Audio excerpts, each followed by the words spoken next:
Focus இருக்கான்னு திரு மணி sir, தாவேகாவோட core vote பேங்கை திருப்திப்படுத்துவதற்கான விஷயங்கள்ங்கிறத கடந்து உண்மையிலேயே அதிமுக திமுக ஒரு மாற்றம்னு விரும்பி ஓட்டு போட்டவங்களை திருப்திப்படுத்தியிருக்கா இந்த பட்ஜெட்? அந்த விஷயத்தை அது செஞ்சிருக்கா 2 நாள் தாக்கல் செய்யப்பட்ட பட்ஜெட்? கார்த்திகேயன், ஒரு விஷயம் அடிப்படையில் புரிஞ்சுக்கணும். நம்ம every budget is not only a balance sheet but a political ஸ்டேட்மெண்ட்னுவாங்க ஆங்கிலத்தில். எல்லா நிதிநிலை அறிக்கைகளுமே மத்திய மாநில அரசுகள் யார் தாக்கல் செஞ்சாலுமே அடிப்படையில் அது ஒரு வரவு செலவு கணக்கு மட்டும் என்று பார்ப்பது தவறான பார்வை. அதை தாண்டி ஆழமாக பார்க்க வேண்டியது அது ஒரு பொலிட்டிக்கல் ஸ்டேட்மெண்ட். எந்த டைரக்ஷனில் இந்த கவர்மெண்ட் அடுத்த 5 ஆண்டுகளுக்கு போகும், அதுக்கான கட்டியம் கூறுறதா தான். எஸ், அப்படிதான் அதை நம்ம புரிஞ்சுக்கணும்.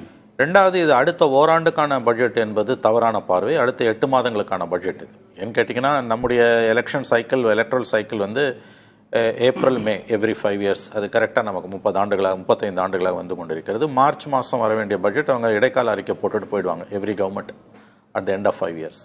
அப்படி பார்க்கும்போது 4 மாதங்களுக்கான ட்ரெஷரியிலேருந்து எடுக்க வேண்டியதுக்கு பட்ஜெட் இடைக்கால பட்ஜெட் போட்டாச்சு. ஸோ அது 8 months தான் இது. அதுவும் புதிதாக வரக்கூடிய ஒரு அரசு. இப்போ டிஎம்கே கண்டினியூவாக இருந்ததுன்னா நம்ம நிறைய கேள்விகளை கேட்கலாம். ஏன்னா கண்டினியூட்டி அது.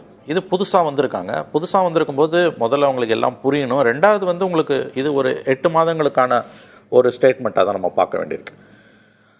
அதை தாண்டி வந்து இப்போ நம்ம வந்து பிட்ஸ் அண்ட் பீசஸில் பார்க்குறத தாண்டி நான் எப்படி இதை பார்க்குறேன்னா வந்து இந்த ஃபோக்கஸ் ஆஃப் த கவர்மெண்ட், அது டைரக்ஷன் எப்படி இருக்குன்னா, பட்ஜெட்டுக்கு சில நாட்களுக்கு முன்பு மான்டெக் சிங் அலுவாலியா தலைமையில் ஒரு கமிட்டி போட்டிருக்காங்க. ரெவென்யூ எப்படி பெருக்கிறது, அரசின் வருவாயை பெருக்குவது எப்படின்றது.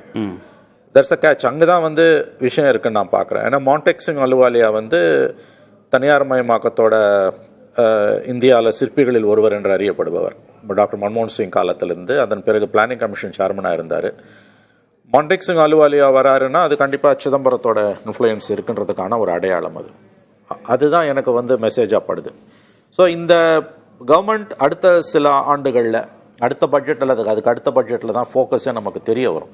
ஸோ இந்த கமிட்டியோட ஃபைண்டிங்ஸ் அதை தாண்டி வந்து வரக்கூடிய நாட்களில் வந்து வேறு ரெவென்யூஸை பெருக்கிறதுக்கு இவங்க என்ன பண்ண போகிறாங்க, தேசிய அளவில் இவங்களுக்கு கிடைக்கக்கூடிய உதவி, மத்திய அரசிடம் வந்து கிடைக்கக்கூடிய உதவி, இது எல்லாத்தையும் பொறுத்து தான் நம்ம இதை பேச வேண்டி இருக்குது.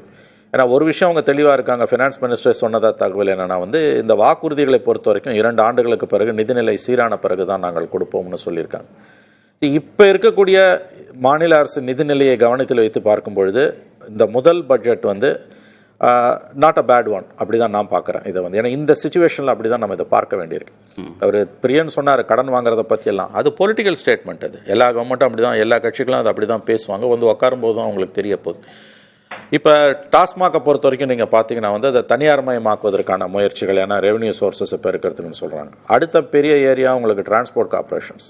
ஏன்னா போதையில்லா தமிழகம்னு சொல்லிட்டு நீங்கள் க்யூவில் நிற்க வேண்டாம், ஆன்லைனில் புக்கிங் பண்ணி நீங்கள் கடையில் போய் மது வாங்கிக்கலாம் அப்படின்னும் சொல்கிறாங்களே. அதாவது இன்னைக்கு வந்து அவர் சாயங்காலம் மறுத்துட்டார், நாங்கள் அப்படி பண்ணலைன்றார். இன்னொன்று, நீங்கள் வந்து லிக்கர் சேல்ஸில் வரக்கூடிய ஆன்லைன் புக்கிங்கையும் போதையில்லா தமிழ்நாட்டையும் தயவு செஞ்சு குழப்பிக்க வேணாம். ஏன்னா உலகம் முழுவதுமே வந்து ப்ரொஹிபிஷன்றது தோற்று போன ஒரு விஷயம்.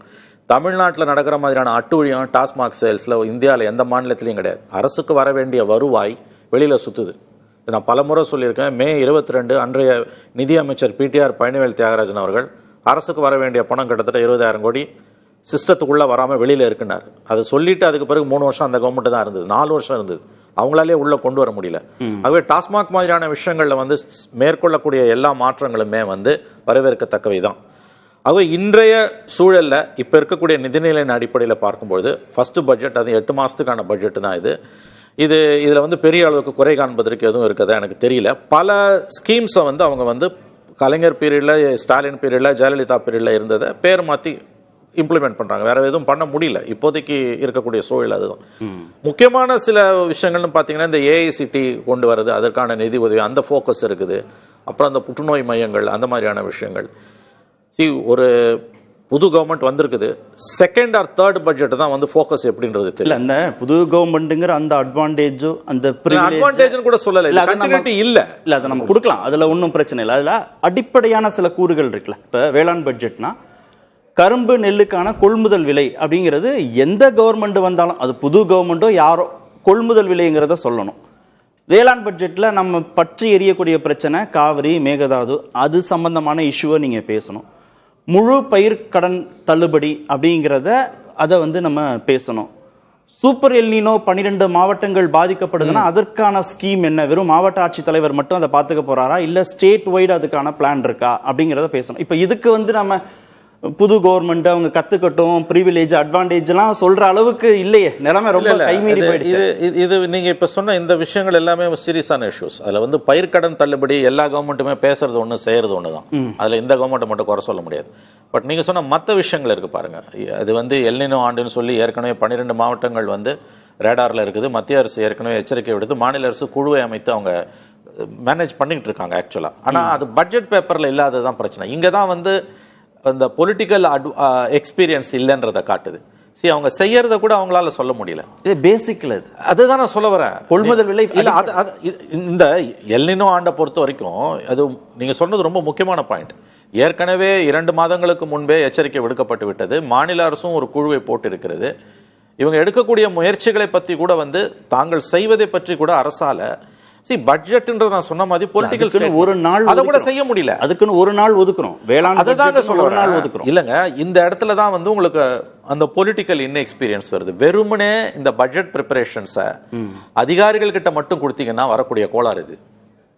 Inexperience of the political leadership இந்த பட்ஜெட்ல இப்ப நீங்க சொன்ன விஷயங்கள் இருக்கு பாத்தீங்களா, இதெல்லாம் இதுல வேளாண் பட்ஜெட்டை பொறுத்த வரைக்கும் அதெல்லாம் வந்து இதுல வந்து எக்கோ ஆகுது.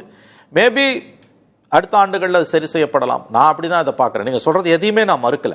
பட் அதை நான் எப்படி பார்க்குறேன்னா, இது எதோட ரிஃப்ளெக்ஷன் பார்க்குறேன்னா லேக் ஆஃப் பொலிட்டிக்கல் லீடர்ஷிப். நீங்கள் பியூரோக்ராட்ஸ் கிட்ட மட்டும் கொடுத்து கவர்மெண்ட் ரன் பண்ண முடியாது.